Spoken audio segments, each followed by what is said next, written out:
Hey everybody, it's Sean again, here with the Heavy Shield. Um, Today, this episode is pretty heavy. No pun intended. Um, I just heard a battle buddy from a former unit from my first deployment with Bronco Troop 114 Cav Warhorse committed suicide a few days ago. He was one of those guys that uh, you'd never think would commit suicide. Fun, full life, life of the party, um, out there, first one through the door, um, give his shirt off the back, off his back to everyone else.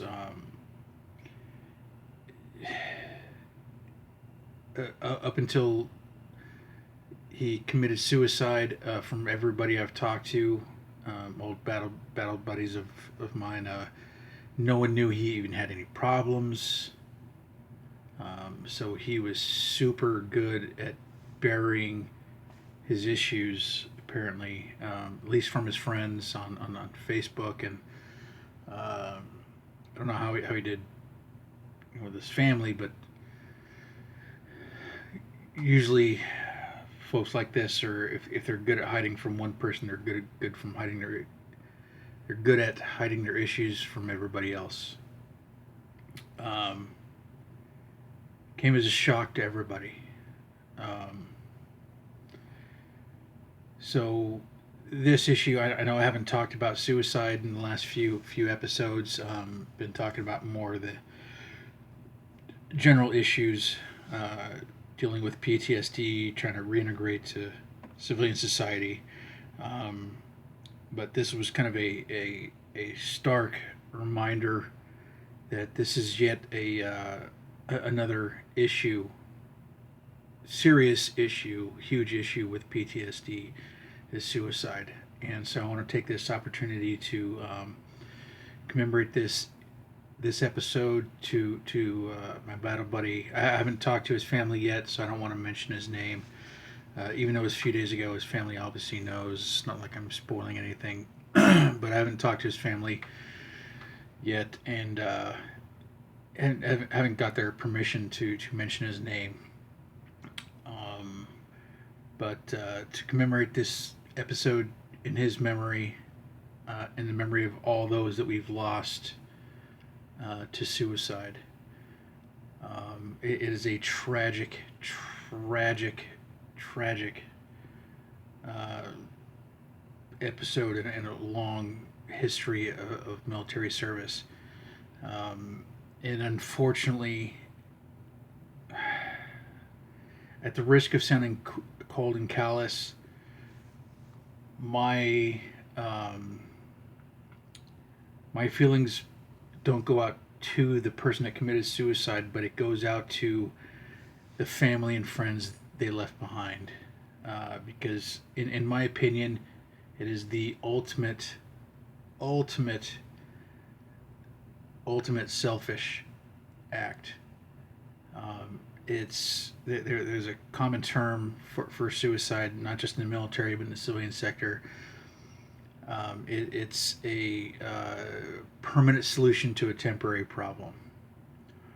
Uh, it doesn't matter what kind of problems you have, what kind of issues you have, what kind of difficulties you're going through, uh, earning enough money to pay rent, relationship issues. It doesn't matter what. Those are all ultimately temporary, whereas death is permanent. And the second you commit suicide, second you decide to take your life and actually follow through and do it, your problems are over. That's it. Easy solution. Done. You're out. Pull the ripcord, you're out of the plane. The rest of us, family, friends, coworkers, we're the ones that have to be left behind to deal with the fucking mess and the tragedy of your loss, and not just your loss. I mean, it's one thing to lose a battle buddy in combat, or someone to a car accident or whatever, or a sickness. That's one thing.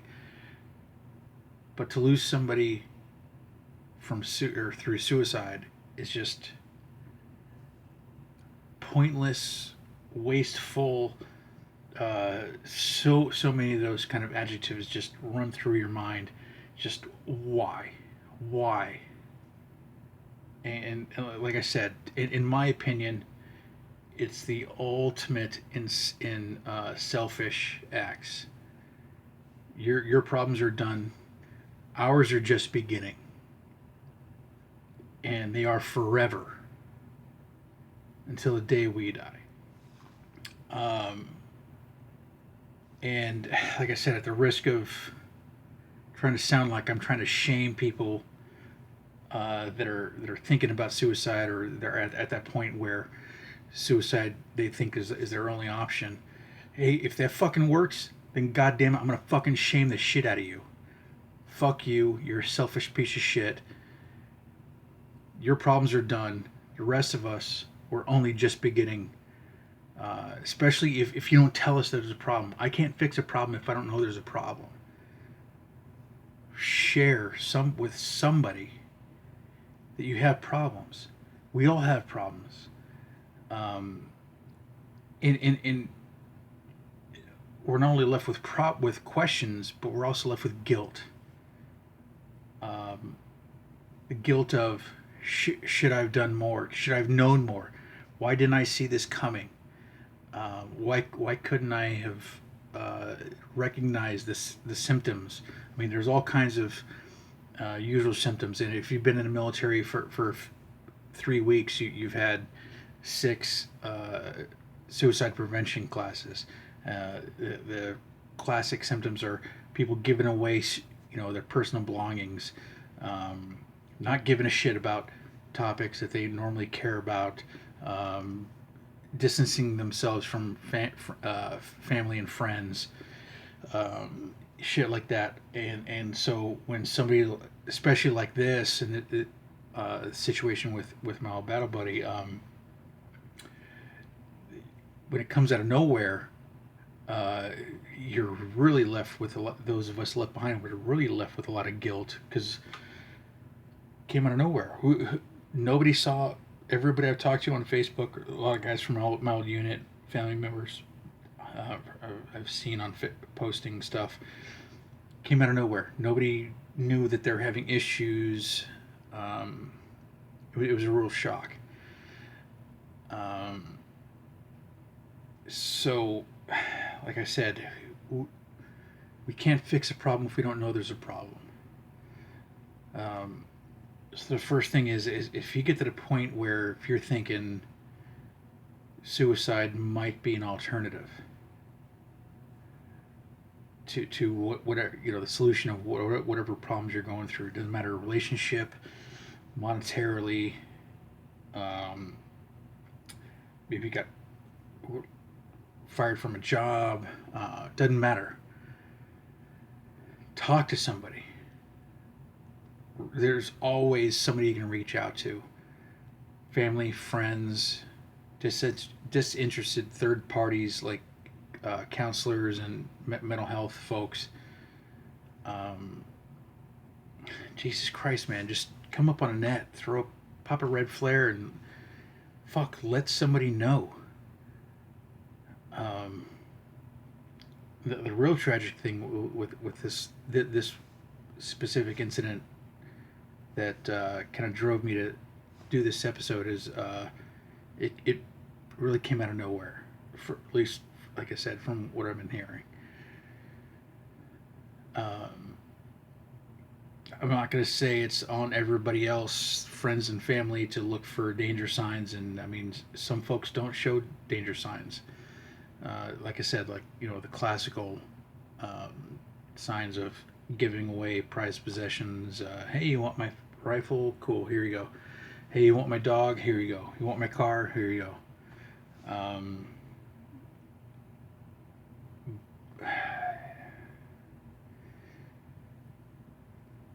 I will say this. Speaking personally, my own situation.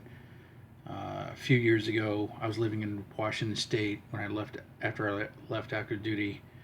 The only reason I moved back there was kind of two reasons. One, I was stationed there back from '06 to '08, stationed at Fort Lewis, deployed out of there. The same unit that this battle buddy of mine I'm talking about that committed suicide. Um, Greatest bunch of guys. My favorite unit by far, best unit I've ever been in 22 years. Love the area. My last duty station was Fort Bliss, Texas, so it was all desert and sand and no clouds, and I got tired of deserts and sun. So when I left active duty, I thought, hey, where's the greenest place I can go? Oh yeah, Fort Lewis area. So I moved back there. Um, got out after 15 years. Didn't have a job lined up. Didn't have a career plan. Um, just moved back there because that's the last place I was happy. Um, and over the course of the next year, all I did was sit at home, or sit in my apartment, watch movies, and drink. And I drank away uh, close to $50,000 of my savings. And it got to the point where I was quote unquote borrowing money from my family to get me by through the last few months, just to pay rent and buy food. And before I finally got a job, and I got a job working at a sporting goods store. And then was able to pick myself back up a little bit. Found some good things in that job. Found some positive things. Things keep me going. But that lasted 4 years, and by the end of those 4 years, I was right back on the downhill track. I had no family nearby. Obviously, all my family was back here in the southeast. Um, I had no friends. I had some really good friends in my reserve unit. We would have done anything for each other, but we just didn't live close enough by. We, we weren't those kind of friends that were able to hang out on the weekends together, go see movies together, go camping, shooting, hunting, whatever, fishing, whatever, together. Unless it was attached to the reserve drill time, even during some of our O days, organization days. We would hang out at the local lakes and everything wherever we were having our O day for our unit. But basically, outside of the unit, I had no friends. At work, everyone was either my boss or my subordinate, and I had nobody anywhere close to my age, and certainly nobody close to my life experiences where I could hang out with. So I was basically CTD, circling the drain, for 4 years.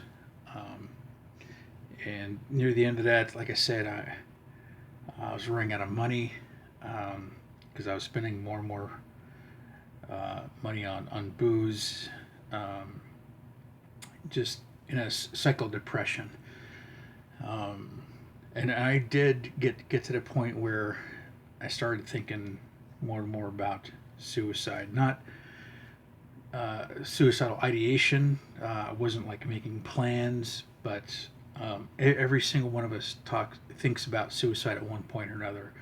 Um, if you're active duty, you have to think about it because at least once a year they force you to think about it when they're doing these suicide prevention briefs. And of course, the dark humor that exists within the military and even on the civilian side within the EMS or emergency medical services side.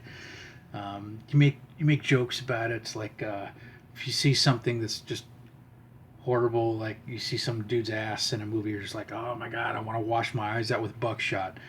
Um, or oh my god, if I got to do this one more time, I'm going to take a bath with my toaster. So it quickly becomes a subject of humor, just like any other form of death. Quickly becomes a subject of humor, especially if you're in the military, and certainly if you're in combat arms, combat medic, infantry, cavalry, artillery, armor, things like that. But then it at a certain point you realize that a lot of that stuff is it's not just jokes. It's a way of venting and kind of telling people that, hey, I kind of need help. Um, I don't want to come right out and say it. No one wants to be that. I think there's a stigma attached to raising your hand and saying, "Hey, I feel like killing myself. I need help," or I'm feeling depressed. There's absolutely a stigma with that. I mean, there's so many service members throughout all the branches, male, female, combat arms, non-combat arms, combat support, combat service support. Doesn't matter. That they're feeling some form of depression or another at some level. Um, like we see in the military or in the medical field, all pain is relative. Okay, what we use a 1 to 10 scale for pain. If you come into my aid station and you're complaining of wrist pain, I ask you, what's your pain scale on a scale of 1 to 10? And we have to explain to them. 1 is no pain at all, or a little bit, very little pain. 10 is the most pain you've ever felt. It's relative. It's subjective.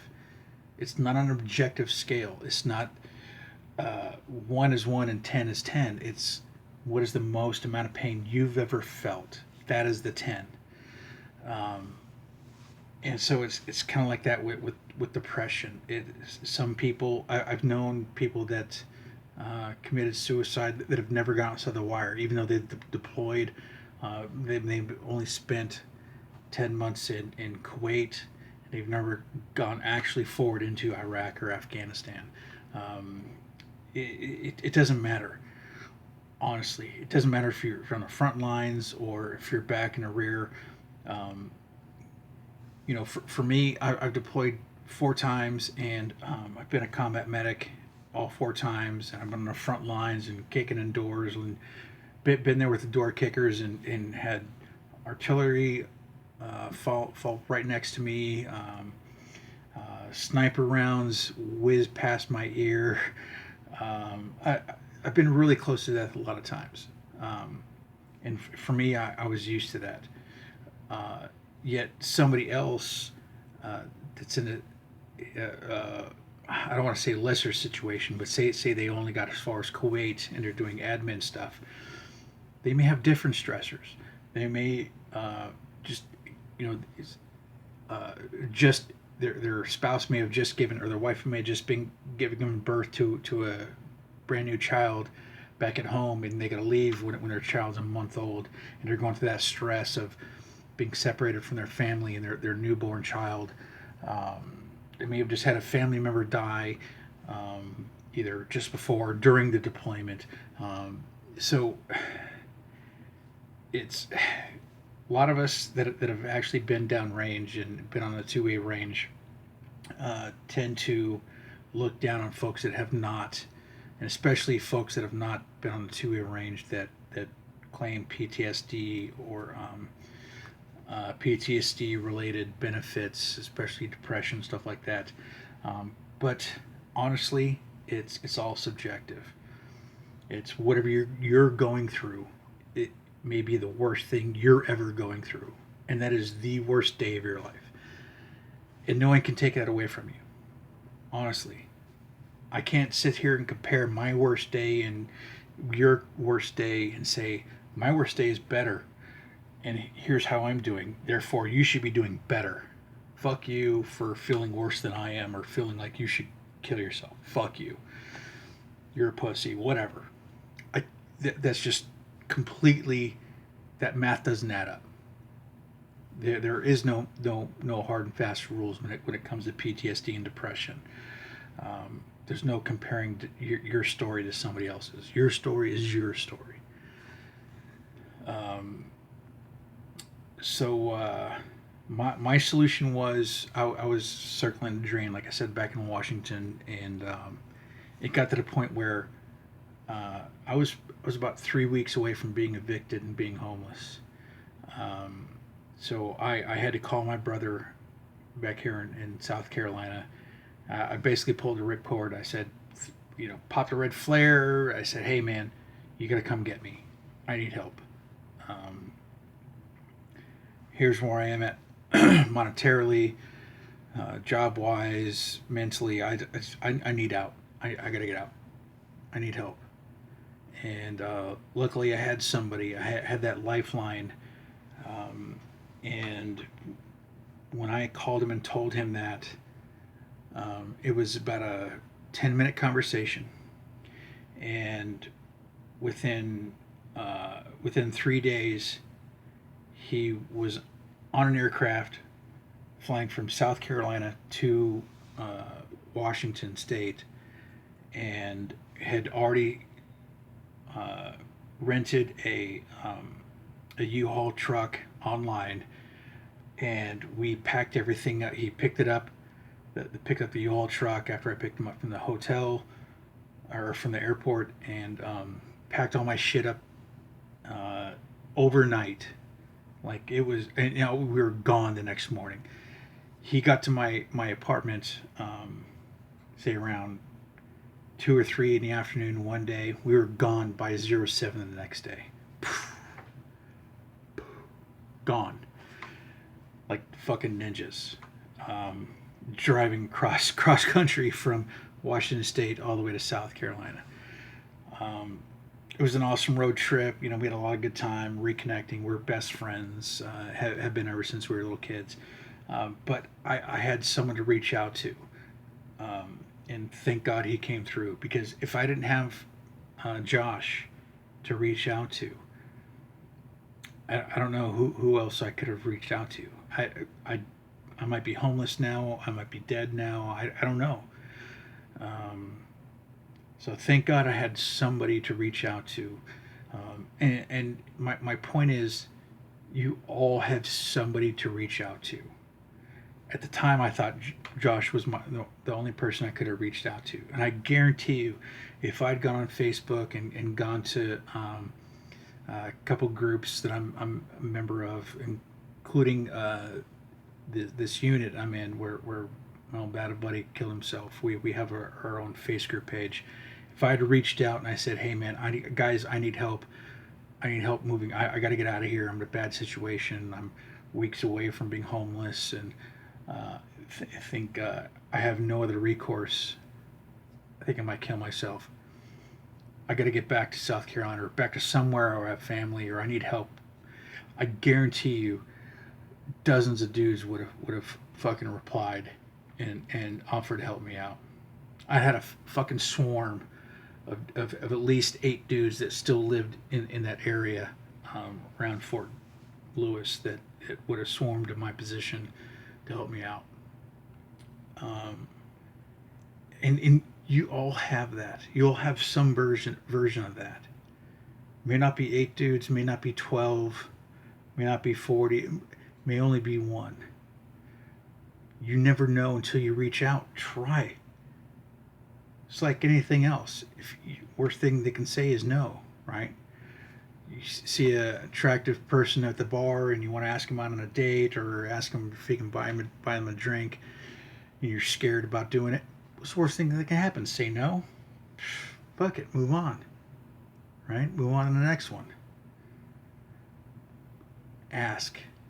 That's the big issue. Ask somebody for fucking help. There's so many ways you can reach out and ask for help.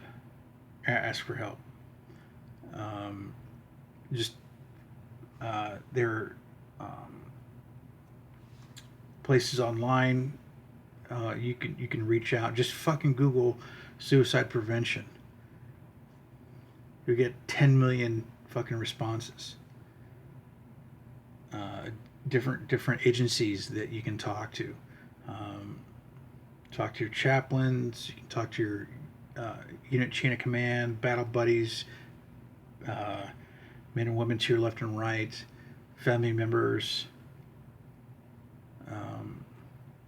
Jesus Christ, man. Reach out to somebody. Somebody. Reach out to me. I'm offering myself. Please. You can find my email address down below if I don't know, one of the sections here on my channel. This business email, the email I have connected with this channel. Reach out to me, whether I know you or not. If you just want to hear disinterested third party, if you just need somebody to talk to, a friendly ear to bend, reach out to somebody, please. Don't let it get to the point where suicide is your only and final option. Because it's your only option, it's your final option. The rest of us, we still gotta stick around and pick up the fucking pieces.